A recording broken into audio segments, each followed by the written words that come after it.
Nah juga yang gak kalah penting adalah itu aku highlight warna kuning ya, ini di buku All About Love itu.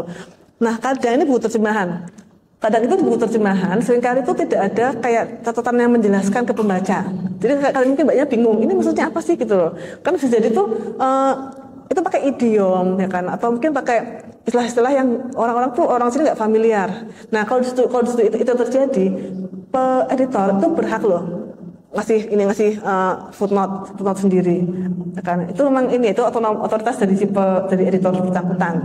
Ya kan? Jadi teman-teman saya nemu kok ini aneh ya, mungkin nggak pas, kasih footnote gitu. Pokoknya intinya adalah kita harus punya mata pembaca ya kan. Kita akan membantu bagaimana caranya itu agar pembaca bisa paham isi atau maksud si penulis gitu. Ya, next. Nah, ini juga contoh penguat ya, kayak misalnya kasih tabel ya kan. Nah, itu juga kasih kayak ilustrasi supaya memudahkan pembaca buat ngerti sebetulnya apa sih yang dimaksudkan. Nah itu kalau kayak tabel itu sebetulnya itu bagian dari proses show don't tell ya kan. Jadi untuk menjelaskan gambaran besarnya ke pembaca kayak gini loh sebetulnya keadaannya gitu. Alih-alih cuma bilang, cuma kasih statement langsung diperlihatkan dengan jelas gitu. Next. Nah juga nggak kalah penting juga adalah gaya bahasa teman-teman. Nanti teman-teman tuh yang pasti sesuaikan dengan target pembaca kita. Misalnya teman-teman nulis buat remaja, ya kan? Pastinya tuh nggak mungkin ya pakai bahasa yang sangat baku gitu. Ntar yang ada malah mungkin orang malas baca, kayak anak sekolah malas baca buku pelajaran karena terlalu baku, lempeng, nggak seru gitu, ya kan? Nah mungkin itu pastikan tuh gunakan bahasa yang dipahami oleh pembaca kita. Misalnya nih, kita nulis non-fiksi buat anak SD gitu kan kayak juga ya buku non-fiksi anak SD kan. Nah itu pastiin juga tuh paham dengan istilah-istilahnya gitu. Jadi kan pastinya beda-beda kan, ada istilah buat misalnya kalian menjelaskan mengenai pembuahan gitu ya. Kan kalian nggak mungkin sedetail ke anak-anak kuliah gitu kan ya. Karena mungkin kan nggak akan nyadar, mereka kan bingung gitu loh, kayak bahas reproduksi itu mereka nggak akan paham gitu. Terus juga pertahankan konsistensi, kayak misalnya kayak pemakaian istilah. Jangan berubah gitu ya. Dan kadang seringkali kan kayak misalnya kalau kayak buku-buku botani misalnya ya, itu kan ya istilah Latinnya, ada juga istilah-istilah daerahnya gitu kan ya. Nah itu sesuai itu disepakati kita akan pakai yang mana. Kenapa? Supaya nggak bingung untuk membaca konsistensinya. Lalu gunakan diksi yang familiar supaya orang lagi-lagi supaya nggak bingung. Kayaknya itu kayak gitulah. Editor tuh harus kayak semacam perwakilan pembaca di tahap awal gitu. Pastikan diksi yang lumrah gitu, yang familiar. Gitu juga yang harus penting gunakan kalimat-kalimat aktif. Ya kan? Kenapa? Supaya lebih hidup aja tulisannya. Apalagi itu kalau kayak buku Hofbu gitu kan. Jadi kayak pembaca itu akan terlibat. Gunakan kata Anda, kamu atau kalian. Jadi akan kayak bicara langsung sama si penulis. Begitu. Next. Nah, ini contohnya nih ya. Nah itu kan beda sekali tuh. Ini buku Hoftu, terus buku kesehatan populer dan buku sosial budaya. Itu sangat beda, lempeng. Ya, sosbud pun juga sebetulnya sangat bisa dimain-mainkan ya. Kalau kita misalnya mau mengarahnya ke buku-buku audiens yang muda ya, kan itu bisa dimain-mainin ya kan. Karena kalau kayak buku yang ini ya, sosial budaya ini kan ya, itu buku mengenai buku maritim atau apa lupa deh ya. Itu kan sangat ini ya, sangat skripsi ya, sangat bosenin banget tuh. Iya benar, kayak satu-satu aduh ini. Nah kalau yang tengah-tengah itu kan juga itu buku kesehatan tuh, tapi itu bisa dimain-mainin, entah main dengan dibuat lebih populer dengan gaya pemilihan font ataupun dengan kayak penjudulan, ya kan? Itu kan kalau misalnya kita cek kalau di buku ilmiah kan sangat aneh ya kalau judul sepanjang itu gitu loh, kayak orang ngobrol. Tapi di buku non fiksi itu sangat dimungkinkan, buku populer. Jadi meskipun ini non fiksi ya, yang bisa dibilang yang orang bilang tuh kayak tidak seluasa fiksi, itu kita masih sangat bisa bermain-main. Karena itu populer, itu kita bisa banget menggunakan imajinasi kita. Gitu. Next. Nah ini juga etika dan sensitivitas.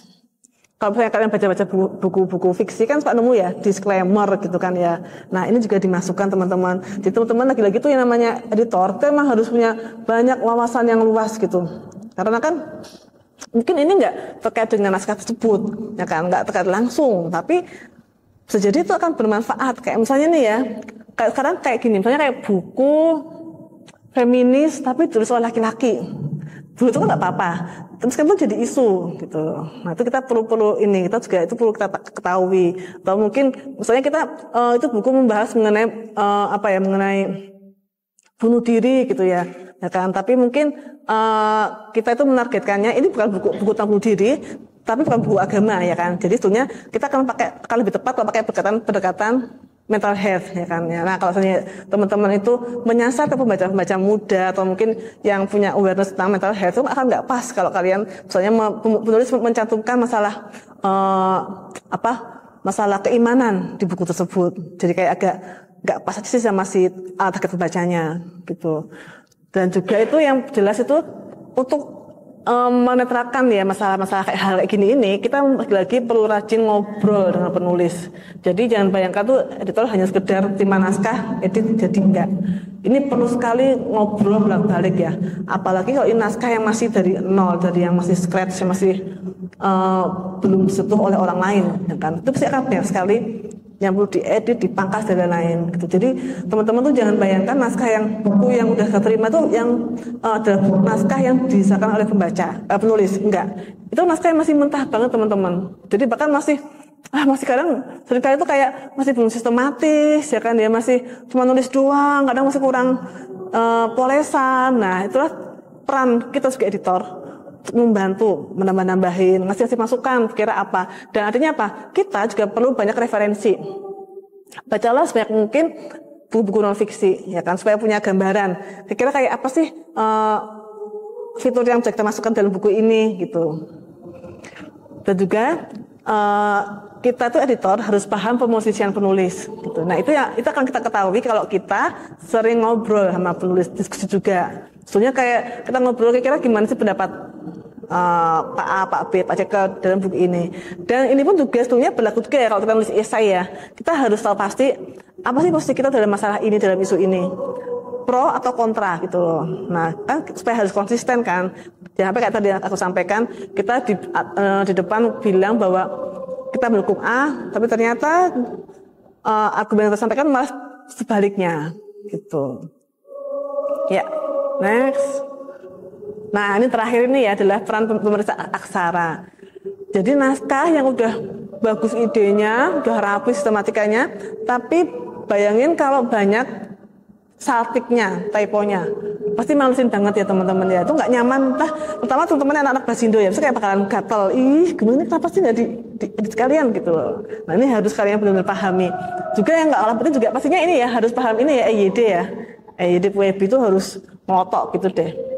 Dan karena ini kebetulan juga kan sangat dinamis ya EYD itu ya. Ya sekarang dulu lavender baku, sekarang lavender, sekarang balik lagi ke lavender. Nah itu juga perlu kita harus terus update mengikuti ini perkembangan zaman. Nah juga jangan lupa rajin cek glosarium atau kamus-kamus. Karena kan ini juga ini ya akan membantu kita memberi gambaran kayak apa sih buku ini.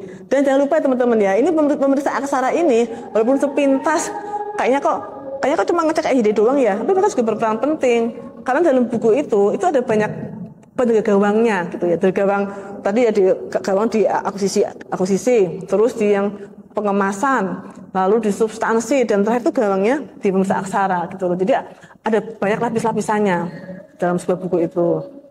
Nah, masih berkaitan dengan EYD itu, dia juga harus paham mengenai penulisan referensi gitu. Teman-teman pasti sudah belajar ya kalau pas bikin skripsi, kalau bikin daftar pustaka kan pasti ada ya gimana menuliskan judul buku atau mungkin judul kumcer, terus judul cerpen, puisi itu kayak gimana, karena kan beda ya, ada yang di italik, itu di apa. Nah pastikan itu selalu konsisten karena kan ada banyak ini ya, ada banyak style ya kan. Nah itu jangan sampai kalian buku 1-3 pakai gaya yang American Psychological, sementara yang lainnya pakai yang lain lagi gitu. Jadi itu dipastikan konsisten gitu.